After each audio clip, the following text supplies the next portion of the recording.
Pinuntahan ng Rappler ang lahat ng train station sa Metro Manila, LRT1, LRT2 at MRT3 para makita ang mga facilities para sa mga persons with disabilities. Ito ang aming nakita. Mga escalator na sira, though mayroon din namang gumagana sa ibang station. Mga ticket vending machine na touchscreen lang, mahirap para sa mga commuter with visual disability.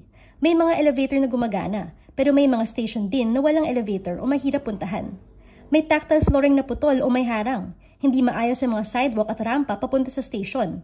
Sa Doroteo Jose Station, may nakaharang pang mga motorsiklo. Sa bagong ito, may Christmas decoration pero wala namang mapa ng ruta. Mahirapan ang mga pasaherong hindi nakakarinig. May mga basang sahig na hindi linagyan ng caution sign. Mapanganib sa lahat ng pasahero, pero lalo na sa hindi nakakakita. Hindi pareho ang label ng mga LRT1 na bagon sa platform. Kinakarga na lang ng mga guard ang mga commuter na naka-wheelchair. May mga comfort room na para sa mga persons with disabilities, pero may mga station na iisa ang banyo, mahirap puntahan at walang handrail.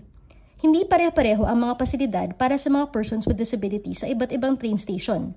Nakakalito ito, nakakakaba, mapanganib din. Para sa kumpletong resulta ng aming accessibility walkthrough, basahin ang report sa Rappler. Tinulungan kami ng Kasali Tayo, Move as One Coalition at ni Architect Armando Eustaquio. Pierre Nada, Rappler, Manila.